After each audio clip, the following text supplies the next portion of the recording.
my name is Rachel and I'm here today to do my book haul for the month of November. In November I got some books that I'm very excited for, and so yeah, I'm excited to make this video. But the first book that I'm going to mention is actually one that I'm super excited about, so I'm going to mention it first.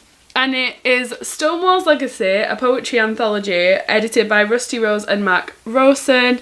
The reason I'm so excited for this is that I'm published in this book. Oh my god. I was just gonna be like, there's my name and show you the back of it. But I don't want to tell you my name because I've never actually mentioned what my full name is. This top one's me. That's my Rachel. That's me. So this is super exciting. I have 2 poems published and yeah, I'm really excited to have a copy of this. This is the first time I've been published, and this is an anthology put together to mark the anniversary of Stonewall happening. I think it was the 50-year anniversary that it was done for specifically. And then all the other books are just like normal books that I'm not published in, so like whatever. But anyway, yeah, the first one is the zine that Leena brought out. Obviously I've got 2 copies of this because she sent 2 to anyone who had pre-ordered it. I do have another copy. I don't know what I'm going to do with it because I messaged my best friend and was like, oh, you can have a copy, because I know she loves Leena's videos too. And then she was like, I fucking pre-ordered it and I have 2 copies of it as well. This is a little zine of poetry that Leena put together. She is in the channel Leena Norms, which I'll link down below. Absolutely love her channel. She talks about books, she talks about publishing, she talks about feministy topics, she talks about the environment and political situation. Just all of her content is like stellar and I love it. This didn't disappoint. I really enjoyed it. I think one of the things with zines, poetry zines specifically, that I've noticed is that they tend to hang around the 3-star mark, because you'll get poems that are absolutely amazing and then you'll get poems that are a bit more like filler content, but I didn't feel like this had that. I feel like every poem was like a good on its own, like strong poem, so I gave it like 4 stars and I really enjoyed this. It's called Doom Rolled in Glitter. Would really recommend it, and it was super cheap, and like I said, obviously you get 2 copies if you pre-order it, so that was amazing. And it has these little illustrations throughout as well by the same person who did the front cover, Emma Hayden. The next book that I bought, oh my god, I went in Waterstones and I was leaving Waterstones and I was like, go me, you are near the door, you haven't bought anything, cracking. And then it had the shelf with all the new releases on, and I saw a book that I was like, I literally can't walk past it and leave it here. Like I can't, in good conscience, not have bought this book. Which sounds ridiculous, but I just couldn't do it. And so yeah, I bought it anyway, and it was super expensive because it was in Waterstones and it was a new release and it's hardback and it's non-fiction, and they're like the peak of pricey in Waterstones, and I fucking bought it anyway. So yeah, we have My Penguin Year, Living with the Emperors, A Journey of Discovery by Lindsey McCrae. I love penguins. See, I'm seriously obsessed with penguins. They are everywhere at all times. I wear my Christmas jumper that has a penguin on it 24/7. I was wearing it in June. Like, I don't care. There's penguins behind me. My only Christmas decorations in my room are literally little paper penguins, penguin snow globe. In my other room, I have 3 penguins that sit at the side of my reading chair 24/7. That's nothing to do with Christmas. I have penguin blankets. All of the decorations downstairs, I'm like, let's get more penguins. Like, that's all I care about. I love penguins. I just realised I've ranted about penguins for quite a while. You get it, penguins. This is a really cute back cover, sorry. My Penguin Year recounts award-winning cameraman Lindsey McCrae's adventure to the end of the earth, spending a year living alongside the most resilient creatures on earth. So I think he was filming something, and so that's why he was there. I'm just super excited. It's just gonna be about penguins, and I fucking love penguins. I can't tell you enough how much I adore penguins.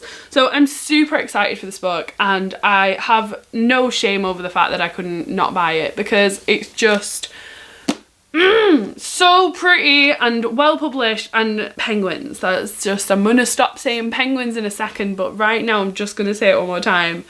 Penguins. We'll put it there. I mean, slowly we won't be able to see it because I'll put more books on this pile, but right now that penguin's going to be there and I'm going to enjoy knowing that. The next 3 books I have are all some cheaper books that I found in charity bookshops or in The Works. We'll do The Works one first. The Works is a shop in England if you don't live here. It basically just always has discounted books pretty much for no reason. Like, they're not on sale, they're just discounted. I went in and they had a book that I've actually wanted for ages, but I've been like, I'm unsure whether I would love this book, so I didn't want to pay full price for it because it's like £9 or something, and I was like, oh, I don't know if I'm gonna love it or not. But I went in, it was £2 in the sale, knocked down from £3, which is already cheap, and it is I Am by Maggie O'Farrell. So this is Maggie O'Farrell's non-fiction story of, is it 17 brushes? Yeah, 17 brushes with death. I just think it sounds fascinating. So it's literally just like times where she's nearly died. Like some of them are really dangerous situations, some of them are just like casual. I mean, how can you casually nearly die? But like, I don't know, like choking on a sweet or something. I don't know. But yeah, it says on the back, like, childhood illnesses she wasn't expected to survive, terrifying encounter on a remote path, all stuff like that. And I just don't know what it is. I've been driven to read it for ages, even though I'm not sure whether I'll like it. I just want to read it. And on the back, the people who have like blurbed it are some of my favourite people on earth. Max Porter of Grief is a Thing with Feathers, which when I read that book, it was like one of my favourite books of that year. Tracy Chevalier went to a talk that she did for the Jane Eyre collection of short stories thing that she was editing. She was like the loveliest lady ever. And then Louise O'Neill. How many times do I mention Louise O'Neill on this channel at this point? Quite a lot. So the people blurbing this book are some people that I have a lot of respect for, so I feel like I'll really enjoy it, and I'm super excited. And I've been reading more and more non-fiction, and I feel like I'll just pick up a non-fiction now. I don't need to be like, it's non-fiction November, I'll read non-fiction. Like, I will just pick up some non-fiction because I want to read it now. So I'm quite happy that I've got that one because I feel like I'd just pick that up to read it anyway. And the other two are books that I got from charity bookshops, so they were dirt cheap. The first one, I mean, I've just mentioned her name, and here we go, we're mentioning her again. It's Louise O'Neill. So this is Only Ever Yours. This was Louise O'Neill's debut book, and it is a dystopian that I think has a lot to do with like feminism and the way that you look and the way that your like outside body looks and is perceived and all of that sort of stuff. On the front it says Mean Girls meets The Handmaid's Tale, which if that doesn't sound amazing, I don't know what does. I have loved every single one of Louise O'Neill's other books because I've read them all now except this one, so super excited to have a copy of this.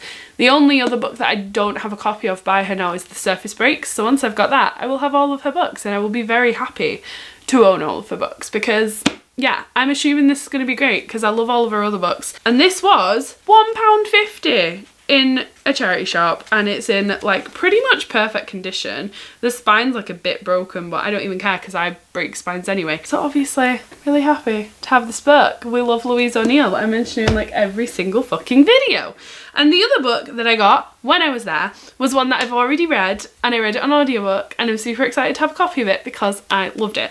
And it is Disobedience by Naomi Alderman. This is the movie cover, which I don't know if I would have gone for, but I'm alright with having it. And this is such a beautiful story and such a important story. It feels like it shines a light on a community's attitude towards homosexuality that I didn't know about. So I think it's really, really cool. It is about this woman called Ronit. So Ronit leaves London. She was part of an Orthodox Jewish community growing up, and she leaves and she goes and lives in America, and then her dad dies and she has to move back. She basically comes back into contact with a girl that she was having a little bit of a relationship with. I'm saying a little bit, I'm not discounting that they had a relationship, but they weren't allowed to be gay. It was against their religion, and they kind of weren't really allowed to be together, but they kind of were a little bit together as well, if that makes sense. And it's just all about their relationship together and what it's like to be a lesbian in an Orthodox community. And it's just, oh my god, it is amazing. I absolutely love this book. I think it is miles and miles above a lot of LGBT fiction that I've read, because it's just, it's such a good, like I didn't read this because it was gay, which I do with a lot of books. I read it, yes, because it's gay, but also because I was like, oh, that sounds like a really interesting premise and I want to know more about the Jewish community. And honestly, like, you find out so much about the Orthodox Jewish community in this book, like so much. I really, really love it. And the movie adaptation is a really good adaptation. I'd say the book is better because the book gives you more detail, but as far as adaptations go, it is miles above some of the others that I've seen. Disobedience was only £2, so got that for a steal. And then I have two last books. So they are both gay. We love a gay. And yeah, the first one is The Prom by Saundra Mitchell, Bob Martin, Chad Beguilin and Matthew Schuyler. This is the book version of the stage show The Prom. I love The Prom. So number one, I love this movement to making YA books of musical theatre shows. Best move ever, absolutely love it. Because one of the things is that if you don't live in London, it can be quite hard to actually go and see a lot of shows. And I really enjoy a lot of shows, but I only know them through their soundtrack. So if there's like stuff missing from the soundtrack, I don't know it. I absolutely love Dear Evan Hansen, but I only know it through the soundtrack. So whatever happens like actually in front of you, I don't know. But I did get the book on Audible, so I'm going to read that soon and know everything. And that's one of the things I feel about The Prom as well. I want to know more because I just think it seems like the most amazing show, but I only know it through the soundtrack. So I'm super excited to be able to have this book. And I've read 2 chapters so far and I'm really enjoying it. Emma and Alyssa are together and they want to go to prom together, but they live in one of those like backwards American places where they don't like gays yet because they haven't, you know, updated and got with the times yet. So they really want to go to prom together and they're like, nope, you can only go a boy and a girl together, we're not doing any of this gay shit. And so they are like, no. And they want to go together and they like make a push to go together. And it's super cute. I know it's cute because I know about the soundtrack, but I'm so excited to actually read it and to like, I mean, I'm not seeing it because I'm reading it, but you do see it because you like see it in your head, don't you? So I'm excited to finally like know this whole story. It's going to be great. I'm going to really enjoy it. And then I'm literally just going to listen to the soundtrack the whole time that I'm reading this book. And that is also a fun thing to do that I'm really excited for. And then we're on to the last book, Our Own Private Universe by Robin Talley. I love Robin Talley. What did I read by her? As I Descended, I read, and I absolutely loved it. It was a Macbeth retelling. It was really, really good. And I've started reading Pulp and I really, really like that one so far. So I was super excited for this, and this one has a bisexual main character, and we all know how much Rachel loves bisexuals, being a bisexual. So was super excited when I heard about this and I had to pick it up, and I'm so glad that I got this copy because the other copy I don't really like, whereas this one is absolutely gorgeous, like these colours together. And this is about a girl called Akai, I think that's how you say it, I don't know. She knows she's bisexual, but she's never actually like done anything with a girl. She just knows that she is, and she goes to a summer camp and she meets Krista. And Krista is a bit older, she's a bit more experienced, and also has a boyfriend. So this is like the perfect chance for her to like put her bisexuality in action. But also this girl has a boyfriend, so it's like, is this just going to be like a summer flingy sort of thing that happens? Do I actually really care about you and you have a boyfriend? Fuck. That's the basic premise of this book, and I'm super excited for it. I'm gonna read the fuck out of it. So yeah, they are all the books that I got in the month of November, as well as my Penguin book, which we know I'm excited about. If you've read any of these and want to tell me about them, please do in the comments down below. If you want to tell me what to read first, go for it. I probably won't listen to you until after December because, you know, getting to the end of December with your reading goals is like hell. Like realising you made so many goals and you didn't do them, and now you've got to try and do them in like 2 weeks. The stress is real. But anyway, yeah, thank you very much for watching this video, and I will see you in my next one. Bye!